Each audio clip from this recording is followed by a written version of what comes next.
सर्दियों के मौसम में एक बूढ़ी औरत अपने घर के कोने में ठंड से तड़प रही थी। जवानी में उसके पति का देहांत हो गया था। घर में एक छोटा बेटा था। उस बेटे के उज्जवल भविष्य के लिए उस माँ ने घर घर जाकर काम किया।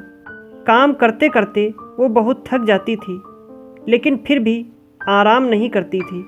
वो सोचती थी, जिस दिन बेटा लायक हो जाएगा उस दिन आराम करूंगी। देखते देखते समय बीत गया। माँ बूढ़ी हो गई और बेटे को अच्छी नौकरी मिल गई।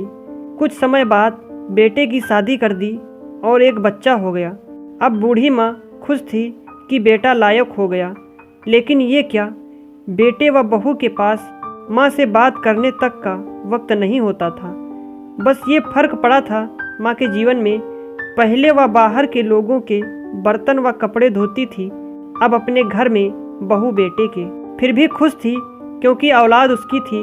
सर्दियों के मौसम में एक टूटी चारपाई पर बिल्कुल बाहर वाले कमरे में एक फटे से कंबल में सिमट कर माँ लेटी थी और सोच रही थी, आज बेटे को कहूँगी तेरी माँ को बहुत ठंड लगती है, एक नया कंबल ला दे। शाम को बेटा घर आया तो माँ ने बोला, बेटा मैं बहुत बूढ़ी हो गई हूँ, शरीर में जान नहीं है, ठंड सहन नहीं होती, मुझे नया कंबल ला दे। तो बेटा गुस्से में बोला, इस महीने घर के राशन में और बच्चे के एडमिशन में बहुत खर्चा हो गया। कुछ पैसे हैं पर तुम्हारी बहू के लिए साल लाना है, वो बाहर जाती है, तुम तो घर में रहती हो, सहन कर सकती हो। ये सर्दी निकाल लो, अगले साल ला दूंगा। बेटे की बात सुनकर माँ चुपचाप सिमट कर कंबल में सो गई। अगले सुबह देखा तो माँ इस दुनिया में नहीं रही। सब रिश्तेदार पड़ोसी एकत्रित हुए। बेटे ने माँ की अंतिम यात्रा में कोई कमी नहीं छोड़ी थी। माँ की बहुत अच्छी अर्थी सजाई थी। बहुत महंगा साल माँ को उड़ाया था। सारी दुनिया अंतिम संस्कार देखकर कह रही थी, हमको भी हर जन्म में भगवान ऐसा ही बेटा मिले।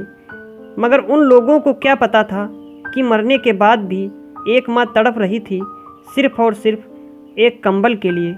अगर आपको हमारी कहानी अच्छी लगी तो लाइक और शेयर ज़रूर करें और ऐसी ही कहानियाँ सुनने के लिए हमारे चैनल को सब्सक्राइब करना बिल्कुल ना भूलें।